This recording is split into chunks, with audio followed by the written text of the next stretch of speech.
Euh, Chers compatriotes, bienvenue à cette cinquième partie de notre Masoloya RDC. Je vous rappelle que notre premier objectif dans cette pénible marche vers notre libération est de changer le camp de la peur. Le diable et ses démons ne doivent pas continuer à tourmenter les enfants de Dieu. Je pense que la constitution des groupes se fait déjà avec beaucoup de soins. Chaque groupe est formé, je crois, de 10 personnes, comme nous l'avons dit, et ces 10 personnes forment une pierre ou tout au moins une brique. Et rappelez-vous qu'une brique qui est déformée cause beaucoup de tort à l'édifice. Donc, prenez soin, beaucoup de soins pour vous constituer en une brique qui soit acceptable.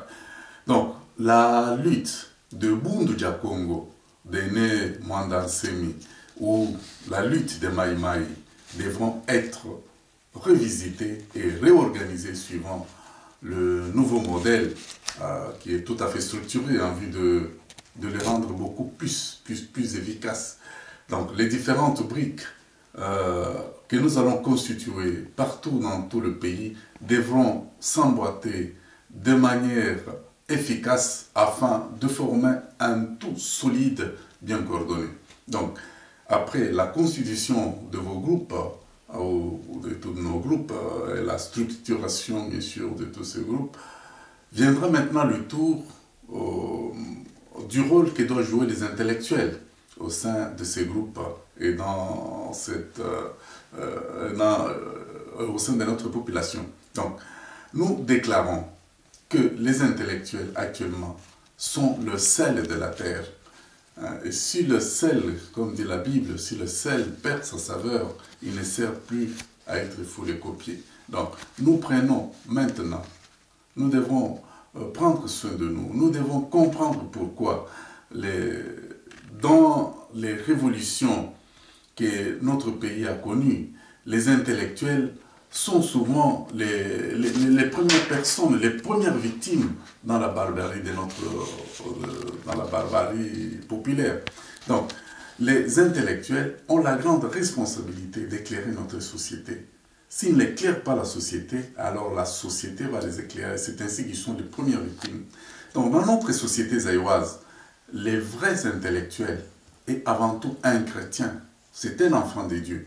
C'est celui-là qu'on appelle d'abord un intellectuel, parce qu'il craint la Bible et il craint les recommandations de Dieu. Donc, un chrétien, c'est la lampe de la société.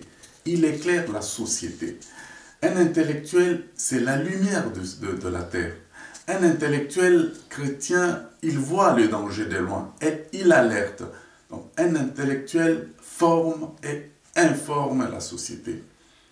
Quel que soit dans le domaine où il se trouve, dans les domaines où il évolue, un intellectuel éclaire toujours. Prenons par exemple un exemple, les enseignants. Qu'est-ce qu'est un enseignant intellectuel dans le sens que nous avons?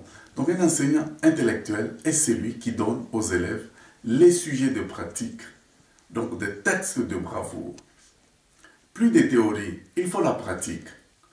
Au lieu d'abrutir nos enfants avec des textes qui les avilissent, comme c'est le cas par exemple de Corbeau et le renard, où un renard vit seulement de la flatterie, ou la cigogne qui ne fait que chanter au lieu de travailler. Là, ce n'est pas cela.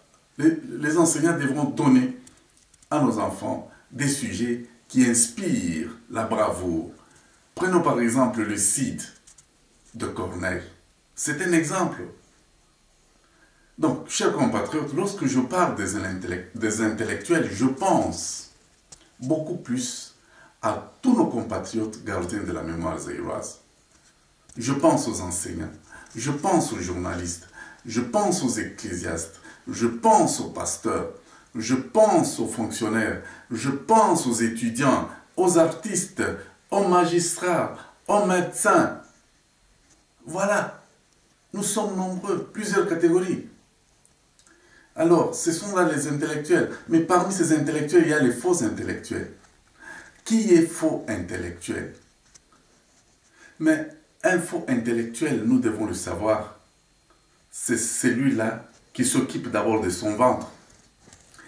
Un faux intellectuel aime voler pour s'enrichir rapidement et facilement. Un faux intellectuel est égoïste. Il est allergique au bien des autres. Il est allergique au partage. Prenons quelques cas de faux politiciens, de quelques faux intellectuels. Vous rappelez-vous par exemple des médecins qui avaient signé le certificat d'internement dans l'asile des fous de M. Etienne Tshisekedi pour schizophrénie? Ça, c'était des médecins. Vous les appelez les médecins, mais c'était des faux médecins. Prenons le cas du professeur Likulia Bolongo, qui avait jugé et exécuté sommairement Koudia Kubanza, le major Kaloum et une centaine d'autres compatriotes condamnés au seul motif qu'ils avaient raisonné autrement que le pouvoir diabolique de Mobutu. Ce sont des faux intellectuels. Prenons Honoré Ngwanda, le Terminator, un cadre zaïois qui s'est illustré dans un rôle lugubre, un rôle sinistre auprès de Mobutu. Là, c'est un cas négatif des intellectuels. Prenons le cas tout récemment de Vital Kamerhe. C'est un cadre zaïrois. Vital Kamerhe, c'est un cadre. Mais qui a entraîné Joseph Kabila dans la violence. Si aujourd'hui la violence est dans ce pays, les assassinats ont battu un record macabre. Mais c'est suite à son discours.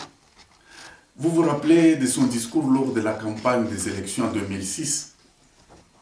Rappelez-vous un peu ce qu'il avait dit. Je vais dire ça un peu à Lingala. Il avait dit, Batowana, dont il parlait de l'opposition, Batowana, tokosombe la bango savon. Savon ya malamu. Tokosokola bango malamu. Nasima tokopakola bango mafuta. Mais suka suka tokosanula bango. Mais comprenez ça, en français c'est très simple. Il dit tout simplement que nous laverons, puis peignerons ces gens-là. Alors, vous êtes des grandes personnes. Pourriez-vous me dire dans quel moment et dans quelles circonstances on peut peigner, donc on peut laver une personne et peigner ses cheveux? N'est-ce pas à la morgue, chers compatriotes? Maintenant, vous comprenez pourquoi Boteti a été lavé puis peigné à la morgue. Floribert Chebeya ou Armand Matunguru, ainsi que d'autres compatriotes, ont été peignés, donc lavés, peignés à la morgue. Chers compatriotes, nous sommes obligés de dénicher les démons qui nous traumatisent. Hier, c'était Armand qui est décédé. Aujourd'hui, ce sont les autres qui sont tombés. Demain, c'est peut-être vous et moi. Nous devons agir. Si nous n'agissons pas, le diable poursuivra son sinistre ravage. Alors, comment nous devons collecter les informations sur les démons? Parce que nous devons les dénicher. Et pour les dénicher, il faut récolter les informations sur eux. Eh bien, je vous recommande de noter soigneusement les activités de toutes ces personnes suspectes. Sachant que tous les bourreaux de Boteti, tous les bourreaux de Chebeya, tous les bourreaux d'Armand Tungulu, tous les bourreaux des autres compatriotes qui croupissent, les journalistes et tous ces mondes qui mettent. Donc les bourreaux vivent avec nous, ils mangent avec nous, ils boivent avec nous. Leurs femmes, leurs enfants vivent avec nous. Nous devons les connaître. Commençons par les dénicher.